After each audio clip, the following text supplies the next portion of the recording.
बायको. प्रत्येकाच्या सुंदर आयुष्यात बायको ही महत्वाची असते. संसार रूपी महान रथाचे ती एक सुंदर चाक असते. सुखदुःखाच्या या कार्यात ती नवऱ्याची अर्धांगिनी असते. मुलांवर चांगले संस्कार घडावेत हीच तिची महत्वाची भूमिका असते.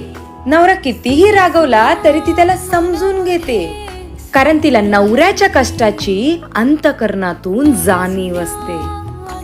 जरा समजून घ्यावं तिलाही, फारसं तिला काही नको असतं.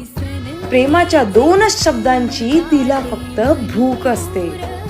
मुला मुलींचं कल्याण व्हावं एवढंच तिचं ध्येय असतं. माझ्या घराला घर पण कसं भेटेल ही एकच तर तिचं विश्व असतं. फुलमाळा मंडपात